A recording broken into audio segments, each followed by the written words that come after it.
अभी तक का जो 5वें दिन में ये युद्ध आ गया है और किसको कितना नुकसान, उसी का आकलन आपके सामने। इजरायल को कितना नुकसान हुआ है आप देख रहे हैं, 1200 लोगों की इजरायल में अब तक मौत हो चुकी है। वहीं हमास में 921 आतंकवादी जो ढेर कर दिए जा चुके हैं।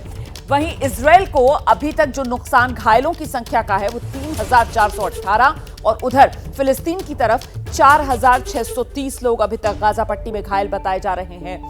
इसके अलावा आप देख रहे हैं जो बंधकों की संख्या है वो 100 से ज्यादा है। हमास ने इजरायली लोगों को 100 से ज्यादा लोगों को बंधक बनाया है, जिसमें अन्य देशों के नागरिक भी हैं, अमेरिका के नागरिक भी हैं इन बंधकों में। और वहीं ठिकाने तबाह जो हमास के अभी तक करने में इजरायल को कामयाबी मिली है, 2294 हमास के ठिकाने अभी तक इजरायल तबाह कर चुका है। तो ये ऑपरेशन इंतकाम और डे 5 तबाही का पूरा हिसाब मैंने आपके सामने रखा।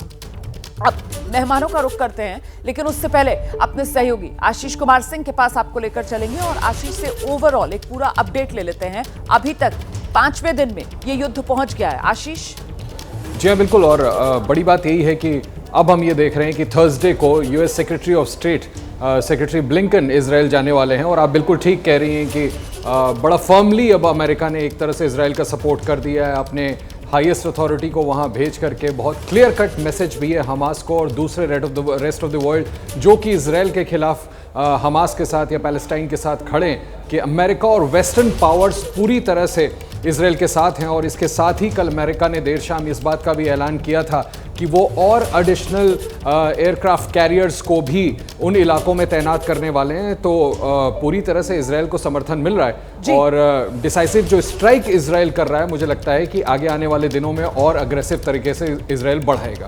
बिल्कुल दीपक वोरा सर, अमेरिका की तरफ से ये स्टैंड जो साफ तौर पर नजर आ रहा है मजबूती से अमेरिका इजराइल के साथ, इससे होगा क्या? ये जो लड़ाई है क्या वो इजराइल वर्सेस हमास तक ही सीमित रहेगी और मिडिल ईस्ट पे एस्केलेशन उस रूप में नहीं बढ़ पाएगा? आभारी हूँ मैम, बहुत अच्छा लगता है आपके चैनल पर। मेरे लिए तो ये एक विद्यालय है, बहुत कुछ सीखता हूँ आपसे और आपके विशेषज्ञों से। खासतौर से अभी आपके डिफेंस एक्सपर्ट ने जो कहा है, बिल्कुल पूरी तरह से सहमत हूँ। इसमें जो मैंने अपने करियर में देखा है, मैं एक चीज़ बताना चाहता हूँ मैम कि ये जो 1200-1300 इजरायली मारे गए हैं, ये दूसरे विश्व युद्ध के बाद एक दिन में सबसे बड़ी मौत हुई है यहूदियों की। इससे पहले एडोल्फ हिटलर ने इतने ही, इससे कहीं ज़्यादा लोगों को 60 लाख 70 लाख यहूदियों को मारा था। आपने अभी जिक्र ये किया था कि पश्चिमी देश इजराइल के साथ खड़े हैं। शायद मैं इसमें थोड़ा सा संशोधन करूँगा। दुनिया भर में जो लोग इंसानियत में विश्वास करते हैं वो इजराइल के साथ खड़े हैं। मैं सनातन धर्मी हूँ, हिंदू हूँ, लेकिन आज मैं यहूदी हूँ।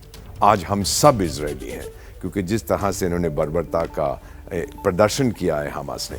अब मैम जो मैंने अफ्रीका में सर्विस की है बहुत सारे, और मिडिल ईस्ट में 3 स्टेज होती हैं। पहला होता है एक्शन जो हमास ने किया, उसके बाद रिएक्शन जो इजराइल कर रहा है, और तीसरे में आएगा ह्यूमैनिटेरियन क्राइसिस। और फिर जितने देश हैं जिनका दिल रोता है, ऐसा बोलेंगे हाय देखो इजराइल ने क्या कर दिया, हमास फिर वो विक्टिम कार्ड खेलने की कोशिश करेगा। अब मुझे लगता है मैम कि अमेरिका के जो सीनियर लोग गए हैं उसका बेड़ा वहाँ पे आ गया है। जेरल्ड फोर्ड, उनका बहुत पावरफुल बैटल कैरियर ग्रुप है, एयरक्राफ्ट कैरियर है, वहाँ पहुँच गया है। मुझे लगता है कि अब ये लड़ाई खात्मे की तरफ जा रही है।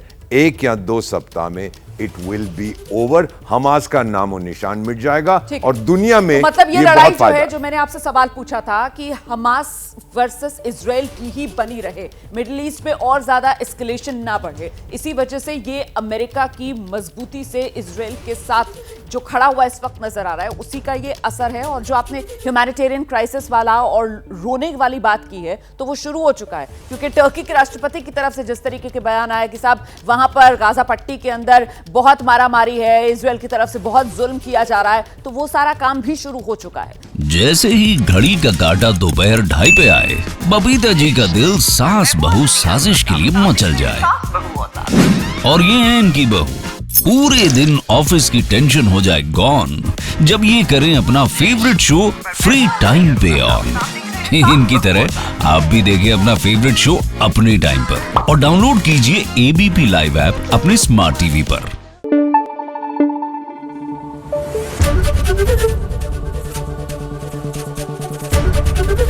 एबीपी न्यूज आपको रखे आगे।